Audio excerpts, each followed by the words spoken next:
¿Qué pasa cuando una copa de piedra negra, olvidada en una catedral española, desafía 1000 años de historia, fe y poder? Veremos cómo un cáliz del siglo I, sin mención en los evangelios, fue identificado como el recipiente que recogió la sangre de Cristo, basado en cadenas de tradiciones que nadie pudo probar ni desmentir. Descubrirás que la declaración oficial del Arzobispado de Valencia en 1913 no fue un acto de voto, sino el resultado de una operación política y religiosa que reescribió la historia de Europa Occidental. Entenderás por qué caballeros medievales, papas y reyes arriesgaron sus vidas por algo que nunca apareció en los textos originales, pero que se volvió más real que cualquier reliquia. Esto es solo el comienzo. Empezamos. El Santo Grial no es una copa cualquiera. Es el cáliz que, según la tradición medieval cristiana, Jesús usó en la última cena. No un símbolo abstracto, no una metáfora poética, un objeto físico, tangible, que supuestamente recogió su sangre en el Gólgota. Ese es el Santo Grial, el recipiente sagrado que, en la leyenda, se convirtió en el objeto más buscado de la historia occidental. En 1913, el Arzobispado de Valencia declaró oficialmente que el cáliz de piedra negra con incrustaciones de oro, conservado en la Catedral de Valencia, era el auténtico Santo Grial. No fue una afirmación casual. Se basaba en una cadena de tradiciones que lo vinculaban a San Pedro, luego a Roma, luego a Hispania, y finalmente a la ciudad valenciana. El cáliz, de estilo paleocristiano, tiene una base de oro añadida en el siglo XI, pero su copa central, la parte que, según la leyenda, sostuvo la sangre de Cristo, data del siglo I. Nadie lo ha probado científicamente como el verdadero Grial. Pero nadie lo ha refutado tampoco. Y eso es lo que lo hace inmortal. El Santo Grial no aparece en los evangelios. No se menciona en los textos del siglo I. Su historia nace en el siglo XII, en las cortes de Francia, en los versos de Chrétien de Troyes. Quien lo encontrara, alcanzaría la gracia divina. No se trataba de poseerlo, sino de merecerlo. Si te está gustando, por favor, suscríbete, nos ayuda a seguir trayéndote más videos. Wolfram von Eschenbach lo transformó en una piedra caída del cielo, un cristal que alimentaba el alma. Dante lo evocó en la Divina Comedia como símbolo de la visión de Dios.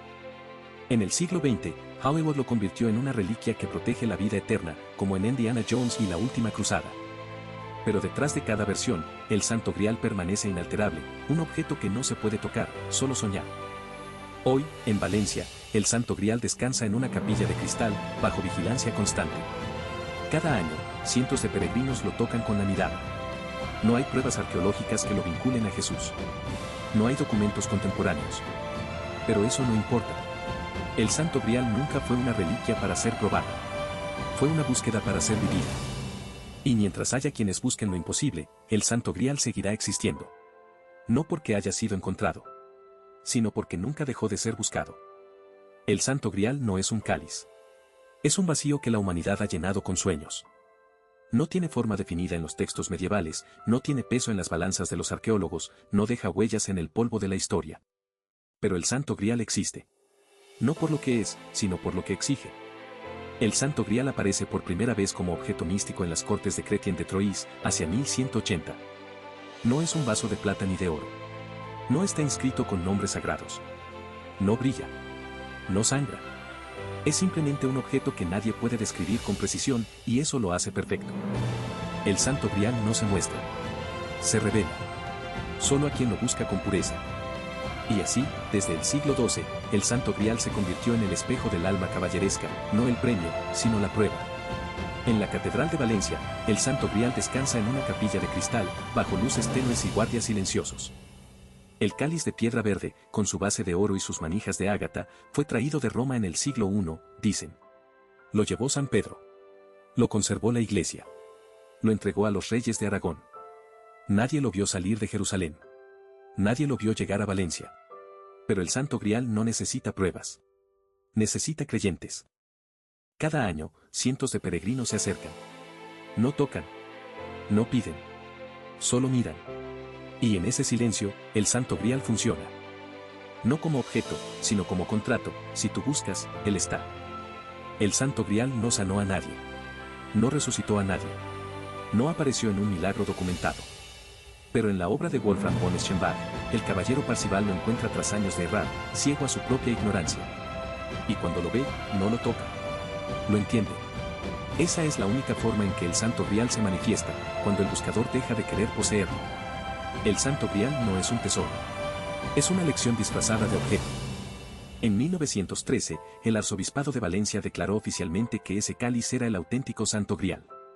No por cartas, ni por ADN, ni por inscripciones. Por tradición. Por fe. Por la necesidad de tener un punto fijo en un mundo de incertidumbres. El Santo Grial no se prueba. Se reconoce. Y en ese acto de reconocimiento, el Santo Grial se vuelve real. No en el laboratorio. En el corazón. En la literatura, el Santo Grial es el centro de la búsqueda. En el arte, es el vacío que pinta el fondo de las pinturas góticas.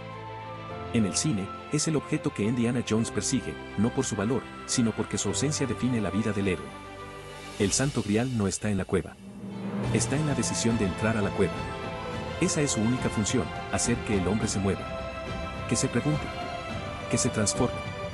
Las teorías modernas lo vinculan con la sangre de Jesús, con la linaje de María Magdalena, con códigos ocultos en el arte renacentista. Pero el Santo Grial no se reduce a conspiraciones. Es más antiguo. Más simple. Es la idea de que algo perfecto existe, y que merece la pena buscarlo aunque nunca se encuentre. El Santo Grial no es una reliquia. Es una pregunta que no se resuelve. Y por eso, nunca muere. En el siglo XIII, los templarios fueron acusados de adorar al Santo Grial. No por posesión. Por negarse a rendirlo. En el siglo XX, los nazis lo buscaron en el Tíbet, pensando que era una fuente de poder racial. El Santo Grial no se usa. Se vive. Y en cada intento de apropiarlo, se vuelve más puro. Porque el Santo Grial no responde a la fuerza. Solo a la humildad.